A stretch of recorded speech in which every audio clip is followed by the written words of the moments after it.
Fala galera, tudo bom? Prazer, meu nome é André. Estou eu mais uma vez aqui com vocês para a gente dar continuidade ao conteúdo que a gente vem trabalhando aqui no YouTube e pela live aqui no Instagram.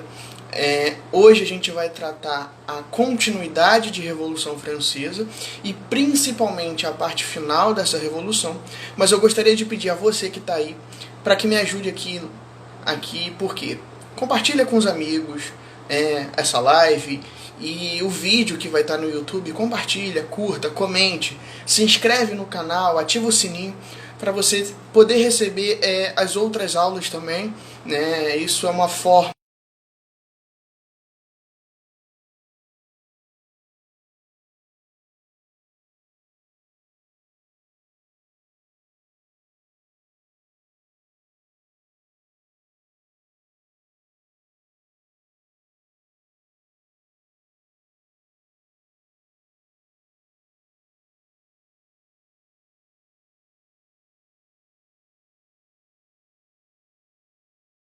precisa lembrar o que vai levar o que vai estar acontecendo ali no período dessa Revolução Francesa, tá? O que leva essa revolução a acontecer, os períodos que a gente já estudou e o que a gente já viu anteriormente, tá? Em primeira análise, a gente precisa lembrar que a França está passando por um período de crise econômica gerada por uma crise climática, ou seja, uma dificuldade na questão do clima, modificação do tempo, acaba interferindo no modelo de produção da França daquele momento, que é um modelo agrícola. Ela não consegue, como eu posso dizer, ela não consegue produzir alimentos, ela não consegue produzir para exportação e principalmente para a sociedade no modo geral. O que isso vai gerar? Tá? Isso vai gerar uma grande insatisfação por parte da população, levando o que a gente fala ao questionamento dos privilégios feudais, principalmente dado ao clero e à nobreza. Você precisa lembrar disso. Esse clero e essa nobreza muito auxiliado por uma sociedade de corte, uma sociedade que é baseada no privilégio, que é baseada no quanto eu posso paparicar, ou melhor, o quanto eu posso me beneficiar do privilégio de estar perto do rei para que eu possa ser favorecido. E aí você percebe esses privilégios feudais. Ok? A gente vai lembrar o seguinte: essa insatisfação da população, principalmente da burguesia que está surgindo ali na França, vai levar ao que a gente chama de a convenção, a Assembleia dos Estados Gerais, gerando um ultimato à burguesia, fazendo com que a burguesia pague essas dívidas, o que não vai acontecer, gerando revolta, o que vai culminar ali na tomada da Bastilha em 1789. Enfim, a gente está dando uma revisadazinha para vocês lembrarem. Em 1789 você tem a tomada da Bastilha, a instauração do primeiro momento, que é a era das instituições, dominada por quem? Pelos girondinos. E você tem várias consequências, como a formação de uma constituição baseada numa monarquia constitucional, no voto censitário, enfim, né, você vai ter a declaração do homem e do cidadão ali em 1791, você tem várias conquistas importantes ali no primeiro momento, aonde você tem a formação dessas instituições, tá? Por isso era das instituições.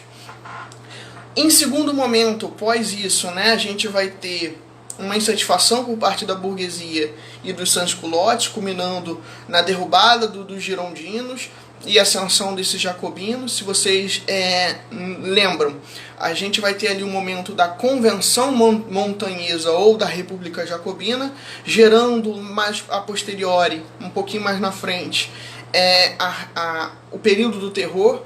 Mas nesse momento você tem várias conquistas para o campo do jacobinismo, né? Você tem a mudança de um calendário, você tem várias formações interessantes para essa França, a própria formação de uma nova Constituição em 1794, 93, não vou lembrar agora, ou a Constituição do ano 1, tá? Enfim, isso são conquistas que os jacobinos vão trazer para esse momento. Beleza? O que a gente precisa lembrar? Esse momento vai ser chamado como Era das Antecipações. Por quê? Porque os jacobinos vão antecipar a sua entrada no poder.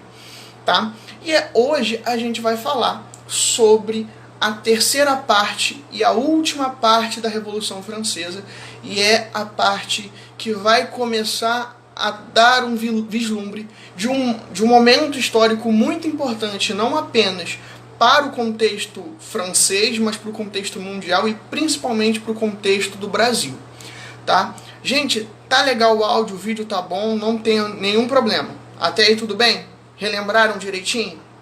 Se não, deixa aqui no... comenta aí que a gente vai elucidando um pouquinho. Perfeito, gente. Tranquilo, né? O que a gente precisa lembrar? Com o momento do período do terror, lá no período da Era das Antecipações, que é o momento em que os jacobinos chegaram no poder, a gente vai poder perceber o seguinte. Lembra que os jacobinos, se você não viu, o vídeo está lá no YouTube, então dá uma procurada lá no meu canal que você consegue assistir a aula anterior, mas eu vou dar uma bem simplificada mesmo aqui. Né? Os jacobinos, eles começam a perseguir, principalmente com Robespierre, eles começam a perseguir os girondinos, eles começam a perseguir todo mundo que se opõe ao governo, que se opõe ao regime francês ou regime republicano que está ali, e ele começa a matar um monte de gente, inclusive Titio Danton, né? Que era amigo próximo de Robespierre e principalmente um dos líderes da Revolução e principalmente líder dos jacobinos. Com a morte de Danton feita, né, pela guilhotina ali, mandada pelo Robespierre, ele acaba perdendo muito prestígio, gerando o que a gente chama de revolta de Thermidor ou revolta do 9º de Thermidor, né, que vai acontecer ali no mês de Thermidor, no dia 9, onde os girondinos eles depõem Robespierre, guilhotinam Robespierre, guilhotinam os jacobinos e tomam o poder, tá? E aí é o momento da volta dos que não foram, né? Eles sempre estavam ali rondando o poder político na França, beleza? Aí a gente precisa lembrar o seguinte, nesse momento, tá? Eu quero que você se lembre do jinglezinho que o Wesley sempre fala na aula dele, mas que é interessante para você decorar, que é o momento em que você tem a rotatividade no poder. Então, na era das instituições, você tem os girondinos. Na era das antecipações, você tem quem? Os jacobinos. E na era das consolidações, ou do momento que a gente vai falar agora, a gente tem os girondinos. Então, lembre sempre, Gi, Já, Gi. Ok? Gi, Já, Gi. Girondinos, jacobinos e girondinos. Show, perfeito, tranquilo, né? E aí, com essa tomada do poder pelos girondinos, a gente vai ter a Convenção Thermidoriana. Né? Como eu disse, aconteceu no dia 9, no mês... 9 não, mas aconteceu no mês de Thermidor, né? Na 9ª semana, provavelmente. No dia 27 de julho de 1794, você tem a tomada. Tá? Você tem a tomada dos girondinos ao poder, e eles destituem os jacobinos, e as primeiras coisas que os girondinos fazem é anular as decisões, e aí, se você olhar o material, eu coloquei decisões montanhesas, lembra sempre, né? Na divisão do parlamento, a gente podia definir girondinos como a direita conservadora e os jacobinos como a esquerda progressista, né? Vamos colocar nesse aspecto para que vocês se lembrem. Eu disse lá quando a gente instaurou a República, a gente não, mas que os franceses instauraram a República, que ela também podia se chamar de Convenção Montanhesa. Por quê? Porque era uma referência ao lugar em que os jacobinos estavam no parlamento. Então, seria a parte mais alta do parlamento ou do Congresso. Se você pegar os girondinos, a gente também pode chamar os girondinos de planície, né? Porque era a parte mais reta, mais aplainada, enfim. Né? Show, gente, até aí tudo bem? Tá difícil. Então, eles vão anular as decisões feitas pelos jacobinos.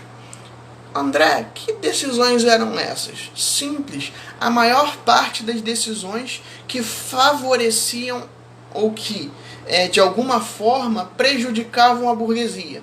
né? Por exemplo, a gente vai ter a anulação da Constituição do ano 1, grande parte dela vai ser desmembrada ali, eles vão trazer algumas coisas interessantes e eles vão refazer a Constituição com algumas modificações, tá? Mas isso um pouquinho mais na frente eu falo. Os girondinos, eles vão fazer a instalação do terror branco. E como eles vão tratar do terror branco? O que seria o terror branco, André? Seria exatamente a mesma coisa que o período do terror feito pelos jacobinos. Só que esse momento é onde os muscadinhos, ou seja, jovens revolucionários girondinos, vão executar jacobinos. Ou seja, eles vão ter uma luta contra esses jacobinos e vão destruí-los, vão tentar exterminá-los. Ok? Então, a partir disso, você tem a instauração do terror branco na França. E aí a gente pode fazer uma pequena comparação e dizer o seguinte: olha, então nesse momento a gente não pode pensar que só existiu uma ala mais radical no lado jacobino. Os girondinos não fizeram. Não. Exatamente isso que eu estou tentando tratar para vocês.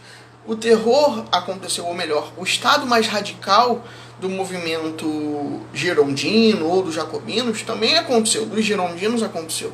Então, é esse elemento que eu estou tentando trazer para vocês. Uma coisa não exclui outra. As coisas podem acontecer em ambos os lados.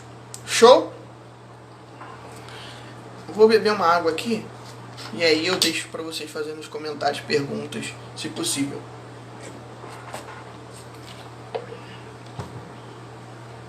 Tá? Show? Em 1795 a gente vai ter duas coisas importantes para esse momento, tá? A primeira coisa importante que você vai ter ali quando os girondinos chegam ao poder, tá bom? É a criação da Constituição do ano 3. André, que bulhufas é essa de ano 3? Vou te explicar. Lembra que lá no período revolucionário com os jacobinos, quando os jacobinos chegam ao poder, eles instauram um novo calendário, né, que é o calendário francês daquele momento, ou o calendário revolucionário, onde você tem a instauração do ano 1 e a partir disso uma nova contagem de semanas, de dias, de meses, né? Você vai perceber que os girondinos eles não vão acabar com isso, porque eles concordam com a noção que aqueles jacobinos vão trazer, que é o quê? A separação, ou cada vez mais a tentativa de se afastar da ideia religiosa. Tá? Lembrando o seguinte, o calendário que a gente usa hoje é o calendário gregoriano, que tem uma relação direta com o cristianismo. Então, vários feriados cristãos, religiosos, no período da Revolução Francesa, eles deixam de existir, eles não seguem mais. Tá? Então a gente percebe essa noção cada vez mais problemática. Tá bom? Até aí, gente, tudo bem? Com essa Constituição do ano 3, a gente vai trazer alguns elementos importantes para quê? Para esses girondinos. E aí, se você se recordar lá do primeiro momento, você vai lembrar que os girondinos instauraram o quê? O voto censitário. André, um voto censitário, mas para eleger quem? Para eleger os seus próprios representantes, para eleger quem poderia ser ou deputado ou os líderes da França naquele momento. Mas André, eu tenho uma dúvida, né? Você pode estar se perguntando. Tá, lá no início da Revolução, os girondinos queriam uma monarquia constitucional. Até aí tudo bem, eles instauraram uma monarquia constitucional.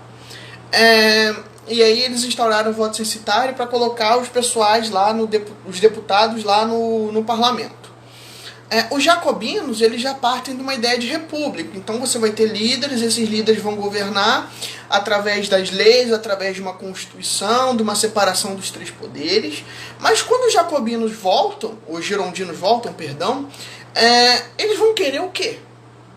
Eles vão olhar e eles não vão acabar exatamente com essa monarquia constitucional, né? Você vai perceber um pouco mais ali na frente que a disputa pelo poder ou pelo modo de governo da França ainda vai estar sendo debatido, mas eles vão instaurar uma nova forma de serem regidos ou de serem governados, tá? Mas isso é uma explicação que daqui a pouco eu falo. Você tem a instauração do voto censitário. E aí você pode perceber o seguinte, que eles vão querer favorecer um grupo. Que grupo? Vai ser os jacobinos? É óbvio que não. Vai ser os camponeses? É claro que não. Vai ser a nobreza? Obviamente não. Vai ser o clero? Também não. Então, esse grupo vai querer favorecer quem? A alta burguesia. Vai querer favorecer eles mesmos. Então, a elite da burguesia vai querer se favorecer dessa Constituição, querendo ter as melhores terras, querendo ter os melhores campos para produção, os melhores salários, os melhores cargos. Então a gente percebe que esses girondinos cada vez mais estão fazendo coisas para o seu próprio benefício. E aí eu quero que você foque um pouquinho no que eu vou dizer agora. Em 1795 também, a gente vai trazer um elemento importantíssimo e que vai ser o ponto crucial para a gente ter a transição do período, ou melhor, o fim dessa revolução, que é o quê? A formação do diretório. O que consistia o diretório? O diretório seria o órgão representante que selecionaria leis, que executaria essas leis, e aí a gente lembra, né, do poder executivo, legislativo e judiciário, aonde você vai ter 5 deputados eleitos pelo povo, né? E esses deputados deveriam ser girondinos. Simples, né? Entenderam a ideia de privilégio? Né? Então, essa noção acaba sendo permeada. E por que 5 diretores? Né? Porque o que acontece? Quando você teve 3 lá, se vocês lembrarem do Danton, do Marat e do Robespierre, o poder acabou ficando centralizado na mão de uma única pessoa. Então a gente vai perceber que a tentativa de se colocar 5 indivíduos para governarem, para atuarem, seria uma forma de você tentar evitar com que alguém tivesse uma centralização política, tivesse um poder com o povo muito grande. Isso vai funcionar? Não muito, se você lembrar do que vai acontecer um pouquinho mais lá na frente. Show? Ou se você souber o que vai acontecer daqui para frente. Fechamos Convenção Termidoriana, tá? E aí a gente entra realmente na Era das Consolidações, que vai de 1794 a 1799. André, por que você colocou essa data? A gente tem que entender que durante a construção histórica, ou melhor, da construção historiográfica ou da produção da história sobre a Revolução, alguns historiadores vão colocar o início da Revolução Francesa, ou melhor, o início da Era das Consolidações na Convenção Termidoriana, ou seja, a partir de 1794 a 1799. Ali na Convenção Termidoriana você já tem o start para o começo desse momento na França. Outros historiadores vão dizer que você só vai ter o início da Era das Consolidações a partir de 1795. Faz diferença cronologicamente? Um pouco, um ano faz um pouco de diferença. Mas no teor, acaba sendo a mesma coisa, tá bom, gente? É só para vocês terem uma noção do porquê essa divisão que eu fiz aqui no texto. A gente precisa entender que é a partir da Era das Consolidações, ou seja, por que consolidações? Vai ser cada vez mais que você vai consolidar os ideais da burguesia e consolidar as ideias do iluminismo dentro do governo, dentro da revolução. Tá? Isso é a ideia ou o motivo desse momento ser chamado de Era das Consolidações. Nesse momento a gente vai perceber que você vai ter uma supremacia girondina, ou seja, um poder excessivo ou um domínio hegemônico dos girondinos no poder. Então os girondinos vão dominar o momento político francês desse momento. E aí, esse momento também vai ser marcado por constantes conflitos com as oposições. André, que oposições? Eu vou explicar para vocês. A gente vai perceber que quando os girondinos chegam ao poder, eles tiram os jacobinos, obviamente. Só que a gente precisa lembrar o seguinte, dentro do próprio movimento girondino, a gente vai ter debates muito acalorados para tentar definir o tipo de poder que a gente vai ter. Então, parte dos girondinos ainda vão querer a monarquia, outros girondinos nem tanto, mas os jacobinos vão ser completamente contras. Lugar de rei é na guilhotina, seria a frase dita pelos jacobinos. E se você perceber, a gente acaba tendo cada vez mais um embate muito sério entre jacobinos, que, se você lembrar, representam a esquerda francesa, e os realistas, ou aqueles que são apoiadores dos Bourbons, né? Ou da dinastia borbônica, né? Parece até nome de peste, mas enfim. É onde eles vão querer a volta da monarquia. Então a gente percebe que você tem um embate político muito sério entre esses grupos. André, que diabos é realistas? Realistas, né, só para vocês entenderem o porquê, é aquele que é a favor do real, ou seja, da família real. Né? Não tem a ver com a ideia de realidade, mas sim na ideia de família real, de realeza. Tá? E aí você vai perceber que o que levou a revolução a acontecer, ela não foi solucionada, gente. Se vocês lembrarem, eu disse que um dos antecedentes da revolução seria a crise econômica gerada por um problema climático, ou seja, a economia francesa ela não dá conta de ser suprida pela agricultura naquele momento, e você gera uma crise econômica absurda, levando à Revolução Francesa. E a gente chega em 1796, 97 e o problema não foi resolvido. Então a gente tem um embate, um conflito muito grande entre esses líderes políticos, ou melhor, essas forças políticas francesas para solucionar a crise econômica. Isso vai adiantar? Nem tanto.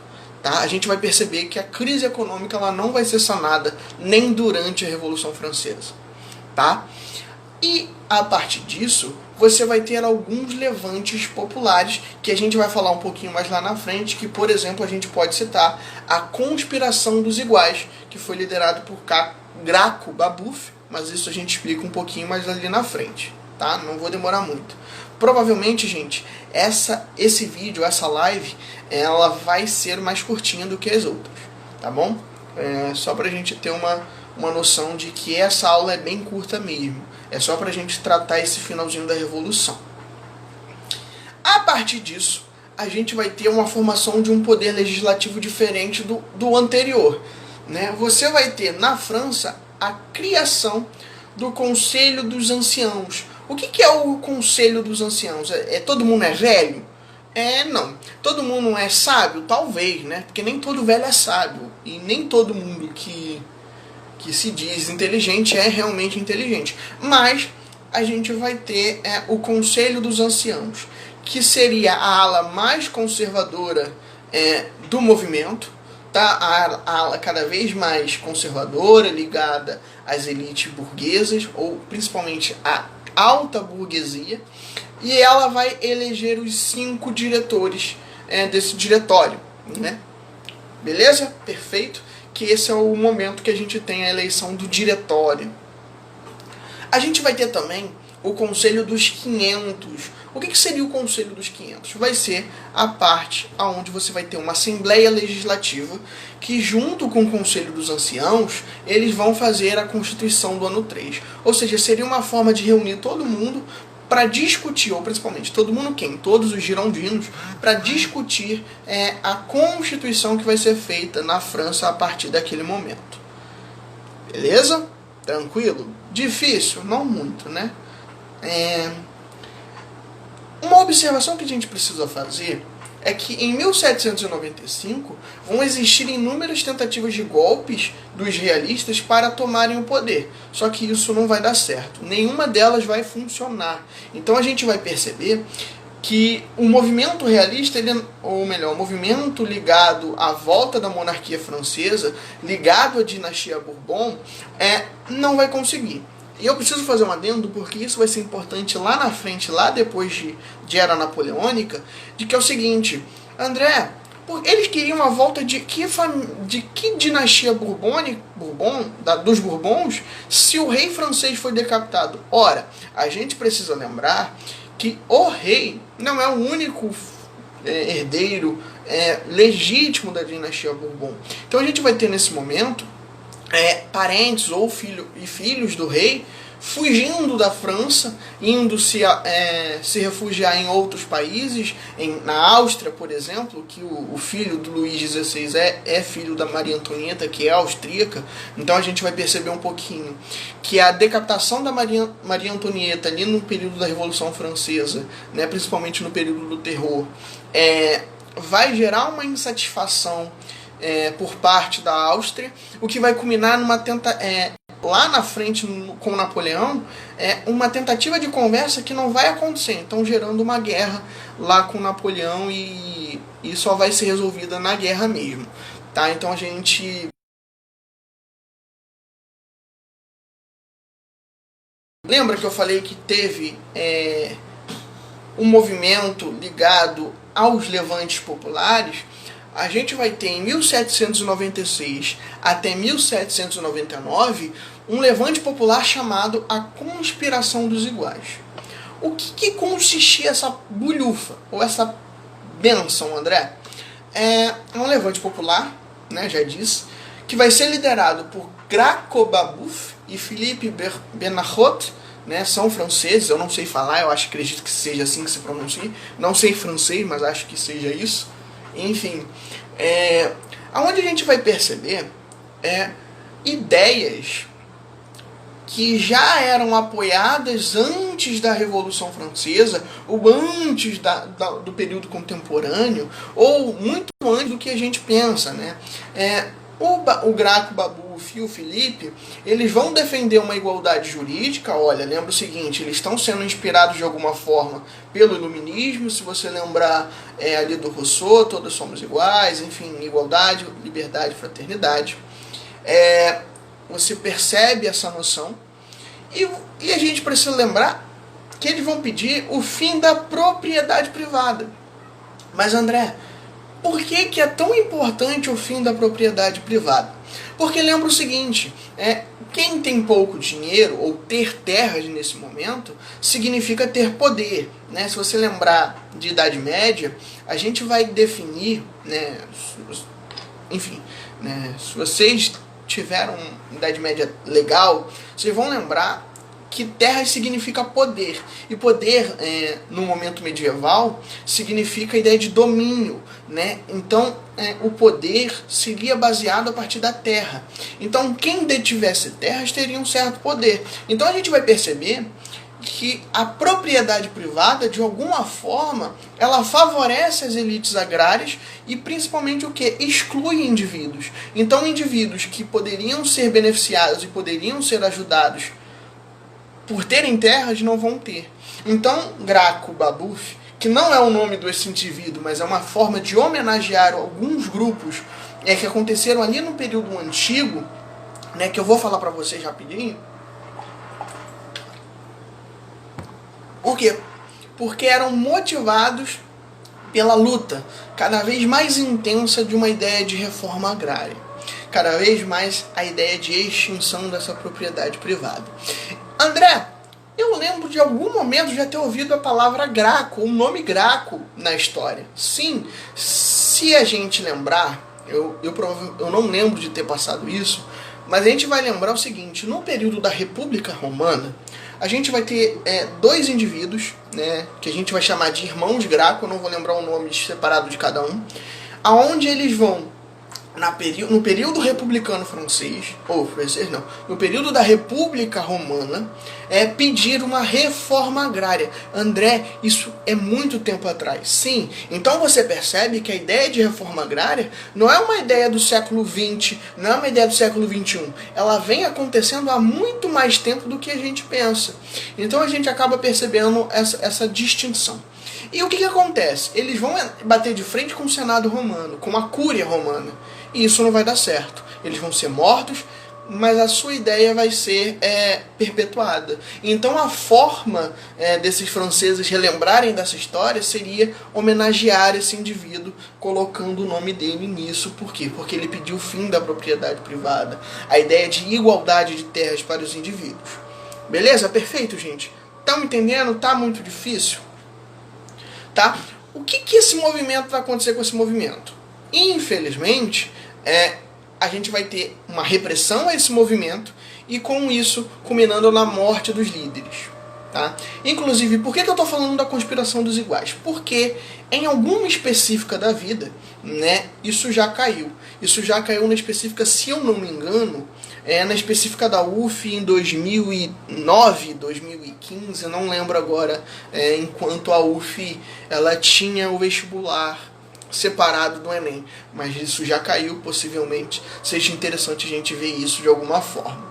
Uma observação importante é entender que a política interna francesa, que diferente da política interna, onde você tem uma paz sendo estabelecida, um certo controle dentro da França, a França ela vai se envolver em inúmeras guerras.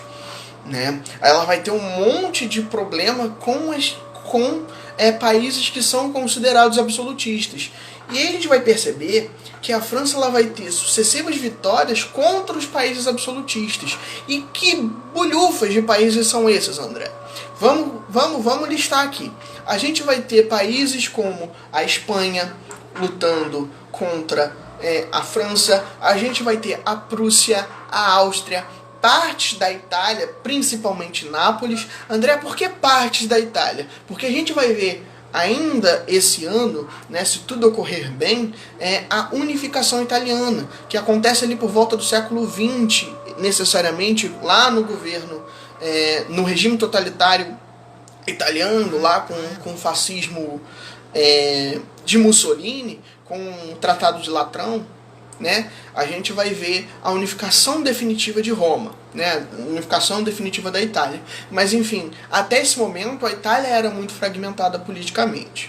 A gente vai ter absolutista Portugal e o Império Turco-Otomano. E lembre-se, o Império Turco-Otomano vai ser importante um pouquinho lá na frente, principalmente quando a gente for falar de Primeira Guerra Mundial. André, faltou um país aí que você não falou, que foi a Holanda. Sim, por que eu não falei da Holanda? Porque se você lembrar, a Holanda ela é uma monarquia, mas é uma monarquia governada pela burguesia. Tá? Então, o intuito dela ali sempre de certa forma, um intuito de inibir uma competição para o comércio. E aí a gente vai perceber com isso que a gente vai ter em 1799, no fim, no processo final, ou melhor, nos momentos finais da Revolução Francesa, a formação da segunda coligação. Ou melhor, o que é a segunda coligação? Se você lembrar da primeira, você vai entender. Que seria um movimento militar, político, né, onde você tentaria derrubar a Revolução Francesa. O que isso não vai acontecer. E a segunda coligação é responsável por colocar em evidência uma pessoa muito importante para a história francesa, que vai ser o nosso titio Napoleão.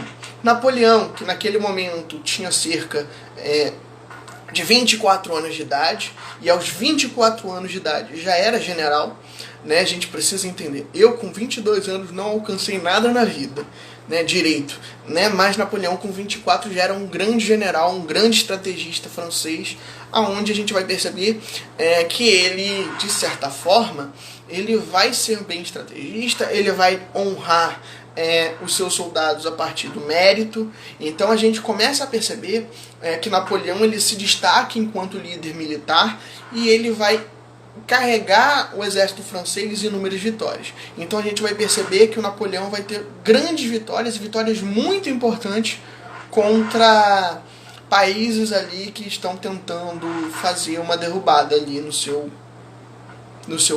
governo francês.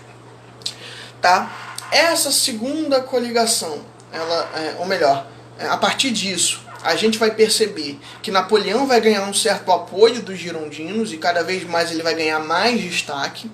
E aí a gente pode perceber, eu coloquei algumas batalhas e um tratado aqui específico, porque não sei, de repente seja interessante vocês terem uma noção dessas batalhas e aonde elas aconteceram, porque pode ser que em algum momento, algum texto específico eles estejam retratando disso.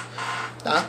As principais batalhas ali de Napoleão vão ser enfrentadas em regiões dominadas por outros povos. A gente vai ver as principais batalhas de Napoleão, ou melhor, as principais batalhas durante a Segunda Coligação vai ser a batalha no Nilo, que fica no Egito, e Egito, gente, fica na África. Vamos lembrar, por favor, o fica na África, não é na Europa, não é na Ásia, não é na América, é na África, tá?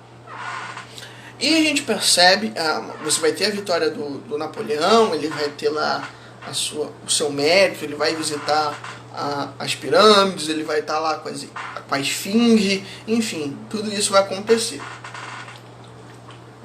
Ele vai ter a vitória de Abukir, né, que é uma região na Turquia, ele vai ganhar também essa vitória, e a gente vai ter a Batalha de Marengo, né, que vai ser o seguinte: vai ser a vitória dos franceses sobre os austríacos, e aí a gente pode lembrar o seguinte: a partir disso, ele vai fazer um tratado chamado Tratado de Nuleville, né, aonde a França vai conseguir uma cessão da Áustria, ou seja, a Áustria vai ceder à França a margem esquerda do rio Reno para a França, e aí a partir disso você acaba tendo uma certa uma menor animosidade com relação à Áustria nesse momento. Porém, contudo, todavia, a gente vai perceber que ali, logo no início do próximo governo que vai chegar, isso não vai acontecer tão bem quanto a gente esperava, tá? E aí a gente se encaminha pro final da aula, pro último tópico, que é uma coisa muito, muito, muito importante para a gente pensar a Revolução Francesa, ou melhor, o fim dessa revolução, tá? Com essa ascensão de Napoleão e com essas inúmeras vitórias de Napoleão, cada vez mais ele vai ganhando muito destaque, muita força política, muito carisma entre a população.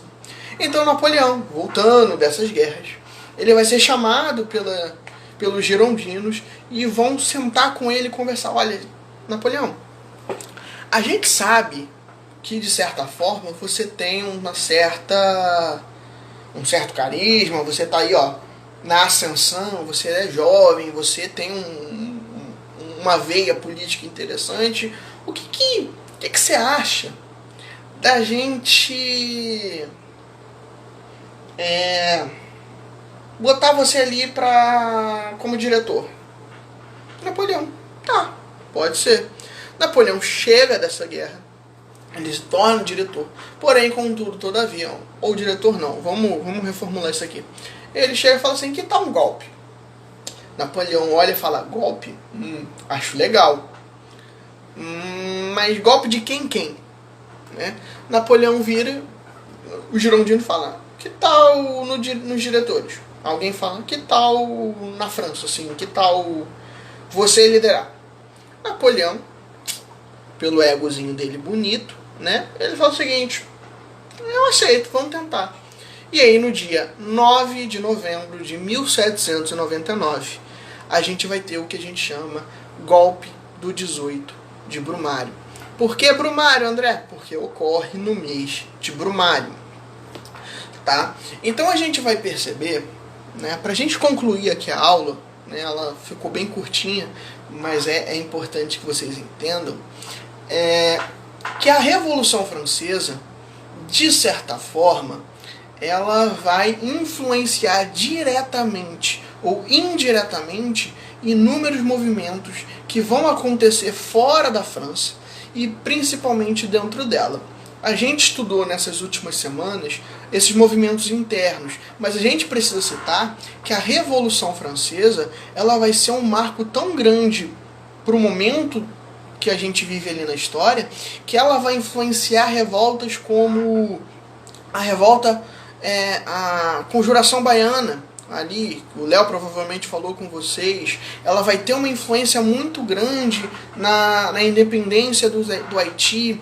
A gente vai perceber que a Revolução Francesa, de alguma forma, ela vai ser muito importante ali no processo de independência dos Estados Unidos para as ideias iluministas, ou melhor, principalmente com as ideias iluministas, e a perspectiva francesa ali sendo pautada. Então a gente acaba percebendo que a Revolução Francesa, ela não é um marco apenas porque é francesa, ela é um marco porque ela, de certa forma, ela influencia, ela modifica, ela questiona, ela traz certas modificações sociais, políticas e econômicas para a vida francesa e para a nossa vida cotidiana. Então a gente percebe, num modo geral, que a Revolução Francesa ela é muito importante, tá, gente? É isso. Vou fechar o vídeo, mas antes de eu acabar o vídeo, eu queria que vocês me dissessem se vocês têm alguma dúvida, se algo não foi sanado, se de alguma forma a gente pode melhorar, ou enfim, deixa no comentário aqui, comenta. Esse vídeo, além de estar sendo feito a live, ele está sendo gravado para colocar no YouTube, ou seja, esse vídeo vai para o YouTube. Então, quem viu até aqui, se inscreve, curte, comenta e compartilha o canal. Isso vai ajudar bastante. Ativa o sininho para as notificações. É isso que eu gostaria de pedir a vocês. A gente se vê na próxima aula. E aí a próxima aula, acredito que seja sobre a Era Napoleônica. Então o próximo ponto é a Era Napoleônica. E a gente precisa lembrar o seguinte, o que eu acabei esquecendo. O golpe do 18 de Brumário vai ser escrito por Marx como uma forma dessa burguesia se consolidar no poder e criar novas formas econômicas. Enfim, é uma leitura do Marx, tem um livro sobre isso dele, e se vocês quiserem, vocês dão uma procurada que é interessante.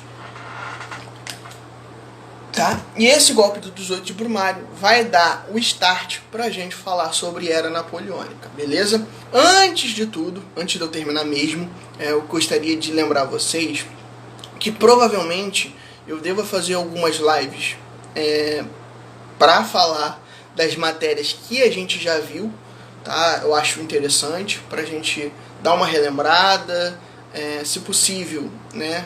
Eu não sei se vai ser no canal no Instagram do Pré, ou se na minha conta pessoal no Instagram.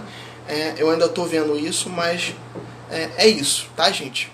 Beijo, valeu, falou e até a próxima.